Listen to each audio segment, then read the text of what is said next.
사도신경으로 우리의 신앙을 고백하며 11월 11일 금요일 감사기도회 시작하도록 하겠습니다. 나는 전능하신 아버지 하나님 천지의 창조주를 믿습니다. 나는 그의 유일하신 아들 우리 주 예수 그리스도를 믿습니다. 그는 성령으로 잉태되어 동정녀 마리아에게서 나시고 본디오 빌라도에게 고난을 받아 십자가에 못 박혀 죽으시고 장사된 지 사흘 만에 죽은 자 가운데서 다시 살아나셨으며 하늘에 오르시어 전능하신 아버지 하나님 우편에 앉아 계시다가 거기로부터 살아있는 자와 죽은 자를 심판하러 오십니다. 나는 성령을 믿으며 거룩한 공교회와 성도의 교제와 죄를 용서받는 것과 몸의 부활과 영생을 믿습니다.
기도에 시연해 주신 하나님의 말씀은 누가복음 12장 16절에서 21절입니다. 신약성경 누가복음 12장 16절에서 21절입니다. 다 함께 봉독하겠습니다. 또 비유로 그들에게 말하여 이르시되 한 부자가 그 밭에 소출이 풍성하매 심중에 생각하여 이르되 내가 곡식 쌓아 둘 곳이 없으니 어찌할까 하고 또 이르되 내가 이렇게 하리라 내 곡간을 헐고 더 크게 짓고 내 모든 곡식과 물건을 거기 쌓아 두리라. 또 내가 내 영혼에게 이르되 영혼아 여러 해 쓸 물건을 많이 쌓아 두었으니 평안히 쉬고 먹고 마시고 즐거워하자 하리라 하되 하나님은 이르시되 어리석은 자여 오늘 밤에 내 영혼을 도로 찾으리니 그러면 내 준비한 것이 누구의 것이 되겠느냐 하셨으니 자기를 위하여 재물을 쌓아두고 하나님께 대하여 부요하지 못한 자가 이와 같으니라. 오늘 본문에서 예수님은 부자인 사람의 비유를 들어 말씀하고 있습니다. 이 사람은 이미 부자였고 더 큰 부자가 된다는 내용입니다. 부자에게 넓은 농지가 있었고 또 풍성하게 수확했습니다. 한편으로 농사만큼 정직한 것이 없습니다. 어떤 부정적인 방법이나 사기 행각으로 소출을 풍성하게 할 수는 없습니다. 이 부자는 열심히 일했고 그에 대한 결과로 풍성하게 거둔 것입니다. 농사는 특별히 농사를 짓는 사람의 성실함도 중요하지만 때에 맞춰서 비가 오고 해가 비추고 하는 것이 풍성한 수확을 얻는데 매우 중요합니다. 그런 면에서 이 부자의 풍성한 수확은 하나님께서 주신 복이기도 합니다. 구약에서 하나님은 이스라엘 백성들에게 실제로 이런 복을 약속하시기도 하셨습니다. 따라서 지금 이 부자의 상황은 전혀 문제될 것이 없습니다. 오히려 성실하게 일한 사람에게 하나님께서 복을 주시는 상황으로도 이해할 수 있습니다. 하지만 예수님의 비유에는 언제나 그렇듯 반전이 숨겨져 있습니다. 17절입니다. 심중에 생각하여 이르되 내가 곡식 쌓아둘 곳이 없으니 어찌할까 하고 풍년이 들어 부자는 고민에 빠졌습니다. 행복한 고민입니다. 한편으로는 쌓아둘 곡식이 없는 것이 아니라 곡식 쌓아둘 곳이 없는 것입니다. 어떻게 해야 할까요? 몇 가지 방법이 있습니다. 적당히 나에게 필요한 것을 남겨두고 나머지는 다른 사람에게 팔 수도 있습니다. 어차피 부자라서 필요한 것은 넘치니 다른 사람에게 그냥 나누어 주거나 기부를 할 수도 있는 것입니다. 아니면 곡식을 부피가 작은 다른 것으로 바꾸는 것도 방법이 될 수 있습니다. 하지만 18절에 또 이렇게 좀 말하고 있습니다. 또 이르되 내가 이렇게 하리라 내 곡간을 헐고 더 크게 짓고 내 모든 곡식과 물건을 거기 쌓아 두리라. 부자는 일단 자신의 재물을 쌓아 두는 것으로 결정을 하게 됩니다. 곡간을 더 크게 짓고 거기에 곡식을 쌓아 두는 것입니다. 부자는 더 많은 곡간을 세울 계획입니다. 정말 많은 곡식을 거둬들인 것 같습니다. 자기 희생적인 결정은 아니지만 그래도 납득할 만한 말입니다. 법적으로나 도덕적으로 무언가 잘못하고 있는 일은 아니기 때문입니다. 큰 욕심을 부리고 있는 것도 아닙니다. 단지 자기 입장에서 합리적인 선택을 한 것뿐입니다. 그런데 여기서 문제의 낌새가 보이기 시작합니다. 이 부자는 지금 계속해서 나만을 생각하고 있다는 것입니다. 내가 내 곡식을 내 곡간에라고 계속 말합니다. 이 짧은 비유에서 이 사람은 나와 관련된 표현을 12번이나 사용하게 됩니다. 또 내가 내 영혼에게 이르되 영혼아 여러 해 쓸 물을 많이 쌓아 두었으니 평안히 쉬고 먹고 마시고 즐거워하자 하리라 하되 19절입니다. 부자는 자기 스스로에게 말합니다. 이제 먹을 것, 쓸 것은 충분하니 나를 위해 살자. 일하지 말고 먹고 싶은 거 먹고 마시고 싶은 거 마시고 즐기고 싶은 거 즐기며 살자. 이것이 부자의 계획입니다. 한편으로는 모든 사람이 바라는 삶이기도 합니다. 아마 많은 사람들이 힘들게 하루하루를 살아가는 이유이기도 합니다. 내가 하고 싶은 것을 하면서 사는 것입니다. 사실 돈만 충분하다면 굳이 일하고 싶어 하지 않는 사람이 많습니다. 지금 이 부자가 그 꿈을 이루게 된 것입니다. 이 땅의 기준에서 이 부자는 매우 성공한 사람입니다. 정말 정직하게 열심히 살아온 사람이 그 노력의 대가를 받는 순간이기도 합니다. 하지만 여기서 반전이 찾아오게 됩니다. 20절입니다. 하나님은 이르시되 어리석은 자여 오늘 밤에 내 영혼을 도로 찾으리니 그러면 내 준비한 것이 누구의 것이 되겠느냐 하셨으니, 하나님이 이 부자에 대한 평가입니다. 어리석은 자여, 여러분은 이 부자를 어리석은 자라고 보십니까? 세상의 기준에서 보면 전혀 그렇지 않습니다. 현명하고 분별력 있게 처신한 사람입니다. 열심히 일했고 그에 대한 결과를 누리고 또 살고 있는 것뿐입니다. 어리석은 자가 아니라 성공한 자입니다. 세상적 기준으로 봤을 때. 하지만 하나님은 이 부자를 어리석은 자라고 부르셨습니다. 구약에서 어리석은 자는 하나님을 인정하지 않고 자기가 원하는 대로만 사는 사람을 가리킵니다. 곧 하나님의 심판의 대상이고 멸망을 향해서 가는 사람입니다. 하나님과 관계 없는 듯이 사는 사람을 말하는 것입니다. 이런 자들이 어리석은 이유는 하나님과 관계 없는 듯이 살지만 결국 그들 삶에 있어 가장 중요한 분이 하나님이시기 때문입니다. 하나님의 말씀 하나에 모든 것이 달라질 수 있기 때문입니다. 그가 노력한 것, 자기 삶의 기초라고 생각했던 것, 믿을 수 있다고 의지했던 모든 것이 하나님에 의해 달라질 수 있기 때문입니다.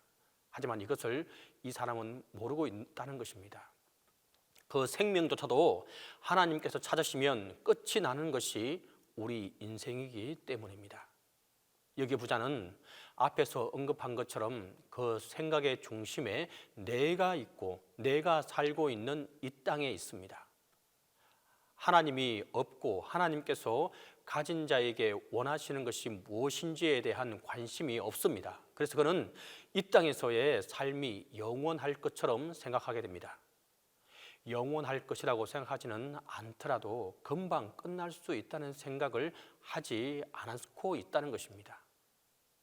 여러 해를 살 것이고 그동안 쓸 것이 충분하니 아무 문제가 없다고 생각한 것입니다. 자신이 가진 것을 자신이 마음대로 할 수 있다고 생각했습니다. 자신의 소유는 자신의 원하는 대로 할 수 있다는 것이라 생각한 것입니다. 하지만 이런 부자에게 하나님께서 말씀하십니다.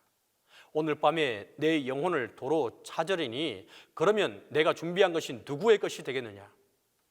이 땅에서의 삶이 계속될 것처럼 생각하는 부자에게 오늘 밤에 그 삶이 끝날 것이라고 말씀하고 있는 것입니다. 자신의 소유를 자신이 원하는 대로 할 수 있다고 생각하는 그 부자에게 그 삶이 끝나면 너의 것이라고 생각했던 것들이 누구의 것이 되겠냐고 묻고 있는 것입니다. 정말 누구의 것이 되는 것인지는 중요하지 않습니다. 더 이상 부자의 것이 아니라는 것이 중요합니다. 예수님의 비유는 비유이기 때문에 역사적 사실은 아닙니다. 하지만 인류 역사를 통해 정말 수많은 사람들이 이 비유 속에 부자와 동일한 삶을 살아가고 있고 지금도 살아가고 있습니다. 영원하지 않는 것을 마치 영원한 것인 양 붙들며 살고 있다는 말입니다. 하나님께서 찾으시면 다 돌려드려야 할 그것들을 마치 자신의 것인 것처럼 붙들며 살고 있다는 말입니다. 21절입니다. 자기를 위하여 재물을 쌓아두고 하나님께 대하여 부요하지 못한 자가 이와 같으니라. 하나님께 대하여 부요하지 못하면서 자기를 위하여 재물을 쌓아두는 자는 누구나 다 이 부자와 같이 어리석은 사람입니다. 자기를 위하여 좀 더 정확히 말하면 자기만을 위하여 재물을 땅에 쌓아두는 자, 하나님께 대하여 부요하지 못한 자입니다. 그런 자를 하나님은 어리석다고 말하는 것입니다. 재물을 쌓아두는 것, 다른 말로 부하게 되는 것이 문제가 아닙니다. 재물에 대한 태도, 동기가 문제인 것입니다. 돈을 사랑함이 일만하게 뿌리라고 말하고 있습니다. 돈이 문제가 아니라 돈을 사랑하는 것이 문제라는 말입니다. 하나님을 첫째 자리에서 밀어내는 것이 문제라는 것입니다. 참된 삶은 소유에 넉넉한 데 있지 않습니다. 사람들은 소유에 넉넉하면서 참된 삶을 찾습니다. 그래서 더 많은 물질을 내 삶에 더하려고 합니다. 그러나 예수님은 우리 삶에 물질을 더하려고 하지 말고 하나님을 더하라고 말하고 있습니다. 하나님을 본래의 자리에 두라고 말하고 있습니다. 그것이 우리 삶에서 가장 중요한 일이기 때문입니다. 하나님께서 모든 것을 시작하셨고 모든 것의 끝도 그분께 달려 있다는 것입니다. 그분께서 우리에 대하여 어떻게 평가하시느냐가 중요합니다. 하나님께서 우리를 어리석다고 하시면 우리가 가진 모든 것은 그 가치를 잃어버리고 맙니다.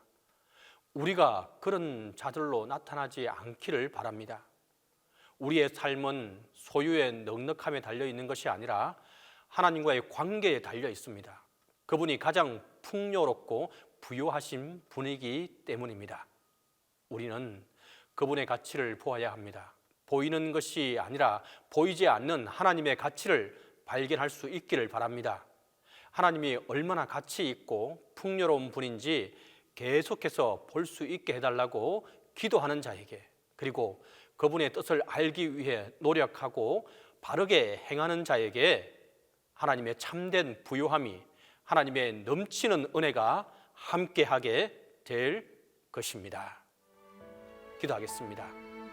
첫 번째로 하나님이 인정하는 부자가 될 수 있게 해달라고, 또한 그렇게 살아갈 수 있게 해달라고 기도하도록 하겠습니다. 두 번째로 수험생들에게 지혜와 지식, 건강을 더해서 이번 시험에 잘 임할 수 있게 해달라고 기도하도록 하겠습니다. 세 번째로 교회 주차장 옹벽 공사가 온전히 안전하게 마무리되게 해달라고 기도하도록 하겠습니다. 이 세 가지 기도 제목을 가지고 함께 기도합니다. 부자가 어리석은 이유는 자기 영혼을 진정한 필요를 몰랐기 때문입니다. 영혼아, 여러 해 쓸 물건을 많이 쌓아두었으니 평안히 쉬고 먹고 마시고 즐거워하자. 사람의 영혼이 복간에 쌓아둔 물건으로 만족할 수 없음을 알게 하여 주옵소서. 이 얼마나 무지한 노력입니까? 부자라고 해서 영혼마저 부자는 아닙니다. 주님, 눈에는 그들이 더 벌거벗은 모습으로 보였다는 것입니다. 떡이 아니라 하나님의 말씀이 필요함을 알게 하여 주옵소서. 부자처럼 곡간에 쌓아둔 소유로 영혼의 필요를 대신하지 않게 하여 주옵소서. 반드시 하나님 말씀이 있어야 함을 기억하게 하여 주옵소서.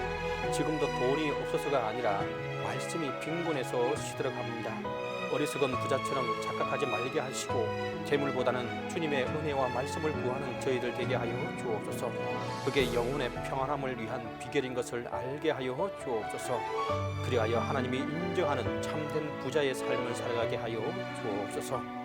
주님, 사랑하는 자녀들이 대학 입시를 준비하고 있는 가운데 있습니다. 진정한 인생의 성공과 성취에 대한 지혜로운 마음을 얻게 하여 주옵소서. 단순히 나의 꿈, 나의 계획의 성취 혹은 부모 꿈의 성취가 바른 성공이 아님을 알게 해주시고, 오직 나를 창조하신 하나님의 선하시고 기뻐하시고 온전한 뜻이 열매 맺는 삶이 영원한 성공과 성취임을 깨닫게 하여 주옵소서. 시험을 치르고 대학교와 학과를 선택할 때도 마음을 다해 하나님께 묻고 가장 선한 길을 선택하는 은혜를 주옵소서. 모든 수험생들에게 지혜와 평강을 주시며 담대함으로 수능 시험에 임하게 해 주시옵소서. 최선을 다해 시험을 준비한 이들이 하나님을 의지하며 합당한 열매를 맺게 하여 주옵소서. 준비가 부족한 이들이라 할지라도 포기하지 않고 겸손하게 하나님의 지혜와 은혜를 구하게 하여 주옵소서. 주님, 교회 옹벽 공사 동안 여러 가지 불편한 점이 있을 줄 압니다. 조금 더 불편하지 아니하고 기도하며 간구하는 가운데 오래 참음으로 견디고 서로 섬기며 봉사하는 신앙인의 모습을 우리 동신교회 모든 성도들이 보여줄 수 있게 하여 주옵소서. 공사 기간 민원이 있지 않게 하여 주시고 안전하게 마무리될 수 있게 하여 주옵소서. 이 일을 맡아 공사하는 진강현 장로님에게 주님께서 지혜를 주시고 공사가 막힘없이 진행될 수 있게 하여 주옵소서. 주님, 장로님의 건강을 지켜주시고 마무리될 때까지 함께해 주옵소서. 담임 목사를 위해서 기도합니다. 주님의 평안과 은혜가 함께하여 주시고 교회 안팎으로 힘써야 할 일들이 많이 있습니다. 지치지 않게 하시고 건강으로 함께해 주시옵소서. 이제는 주님께서 가르쳐주신 기도로 기도에 마치도록 하겠습니다. 하늘에 계신 우리 아버지, 아버지의 이름을 거룩하게 하시며 아버지의 나라가 오게 하시며 아버지의 뜻이 하늘에서와 같이 땅에서도 이루어지게 하소서. 오늘 우리에게 일용할 양식을 주시고 우리가 우리에게 잘못한 사람을 용서하여 준 것 같이 우리 죄를 용서하여 주시고 우리를 시험에 빠지지 않게 하시고 악에서 구하소서. 나라와 권능과 영광이 영원히 아버지의 것입니다.